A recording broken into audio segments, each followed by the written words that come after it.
Okay, so this morning I woke up feeling like I was a teenager again, I guess. I don't know. Like in my 20s. I felt like when I was sick again and I wasn't. I did not feel good. I thought that I took off the ability to like, and for it to be known. I mean, I can't get back to it, so I can't even turn it off if I wanted to. I don't even know how to get back to it, honestly. But I have to get over the fact that people are watching my stuff that I know. Mom, like, yeah, I woke up sick again this morning. It sucked. Like, so much so, I did a vlog, like, did a check-in. And then, because it's easier now for me to just do that instead of write it down. Like I used to do a lot of writing, but now everything's switching over to electronic.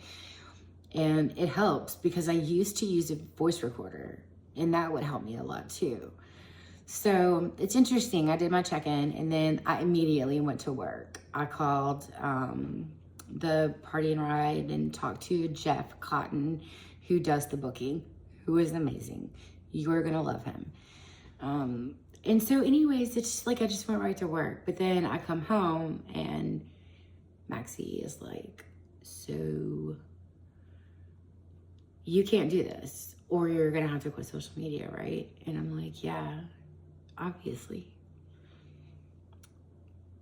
No relationships, are going to be like put back. Like, am I going to go to a family reunion? Yes. Am I going to be Southern? Yes. There you go. I'm going to be Southern. If I run into my mother or my family or whatever, because I am a surrogate for my family. So I'm going to run into them if they want to meet. Like, the story is crazy. It's a Southern story. It is crazy. It's hilarious, honestly. But I went straight, running away from my family to straight to family I didn't know yet. It is beyond a beautiful story and I cannot wait. It's already being shared. I just haven't done that yet because that's a conversation for the brother and me to have on when I start sharing that. And we've already talked about it once and we're going to talk about it again. So anyways, today I had to really check in with myself, and I did. And I used this tool because, at the end of the day, the whole reason why I'm doing this is for sober living, and it's to help people in service work. And at the end of the day, it's my family that freaking needs this more than anybody else. So yeah, 3 minutes in, here you go. This is the real reason why I'm doing it. Shaka, following your example once again. But, yeah, if I can, get you to realize that, alcohol is, just stop.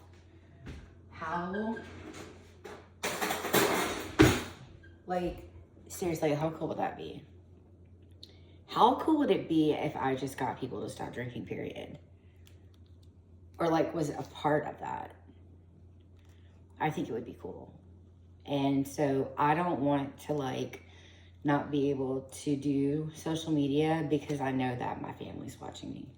I think that's absurd. You guys have, kept me scared and in the dark for, long enough. I'm over it. Mango hack. Woohoo. So, today what I did was I used Mondo Removed because I was like, what am I going to do for this morning's, check-in? Because I'm not going to use my personal check-in for this. That, some of this stuff isn't your business. Some of the stuff I'm happy to share. Some of the stuff I'm happy to share on a more personal basis. Personal conversations. But, I don't do good with just coming up with, stuff on my own. I enjoy interviewing people. I enjoy talking to people. So I think the podcast will be fun in that way. And, I want to learn, I want to do good. And so anyways, the prologue of this book and what it does is it Here's the prologue.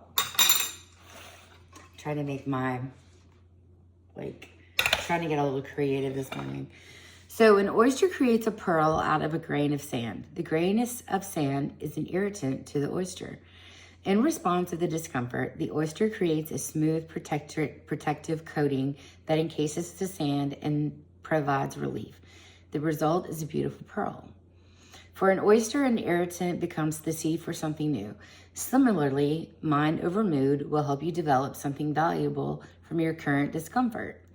The skills taught in this book will help you feel better and will continue to have value in your life long after your original problems are gone.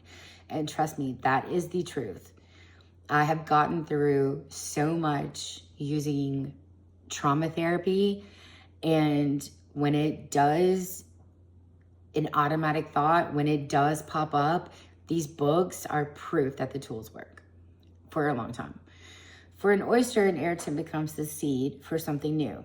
Similarly, mind over mood will help you develop something valuable from your current discomfort. This kills, yeah, I already read that part. Mind over mood teaches methods that have been shown to be helpful with mood problems such as depression, anxiety, anger, panic, jealousy, guilt, and shame.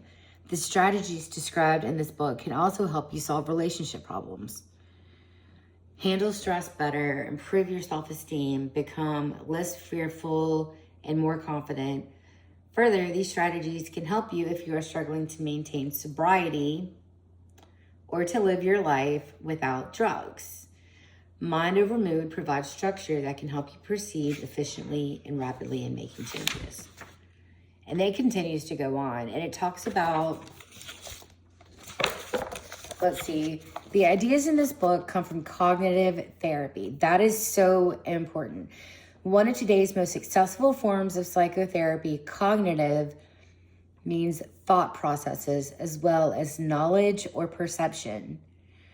Cognitive therapists emphasize examination of the thoughts and beliefs connected to our moods, behaviors, physical experiences, and to the events in our lives. A central idea in cognitive therapy is that our perception of an event or experience powerfully affects our emotional, behavior, and psychological responses to it. For example, if we are standing in the grocery line or standing in the line at the grocery store and think, this will take a while, I may as well just relax, we are likely to feel calm. Our body stays relaxed and we may start a conversation with someone standing nearby or pick up a magazine. However, if we think this place is poorly managed, it's not fair to have such a long line, we may feel angry. Our body is tense or fidgety and we may spend our time looking at our watch or grumbling at the clerk. Sorry, I'm stretching my legs in pain. Mind over mood teaches you to identify your thoughts, moods, behaviors, or physical reactions in small situations as well as during major events in your life.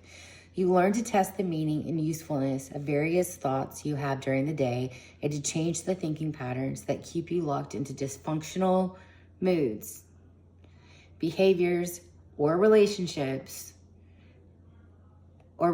interactions. In addition, you learn how to make changes in your life when your thoughts are alerting you to problems that need to be solved. Now, it gives you exercises at the end, and they're important. So, I guess it says that, if a therapist or other professional recommended this book for you, he or she may suggest you read the chapters in a different order than printed. Yeah, I mean, if you've got someone, you've got to use those tools.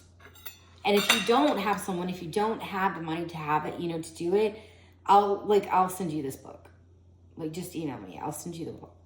And then you can send it to someone else. We can afford the postage. I can send the book. It's not a problem. Or we just get a digital copy and share it, through Apple or something. I don't know.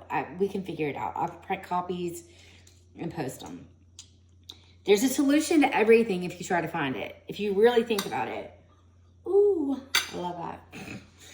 But there's a solution to everything if you just try to find it. And I have to remember that, you know, I don't care who's watching. Like, I really don't. Because, I mean, at the end of the day, this isn't about me. I mean, it is, but it's not. Because this is just as much my journey as it is yours. And I'm just sharing mine. Not telling you how to live your life. I don't want to be responsible for that. I don't want you to like and subscribe my stuff. I don't want to get shut down. And, you know, you just get creative in the morning, move on about your day. And, I don't know, find what's right for you.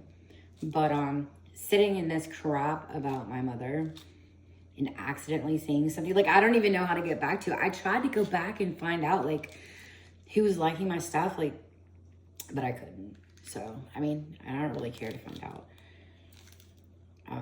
Not my job. It's not my job to give a crap about what y'all think about me.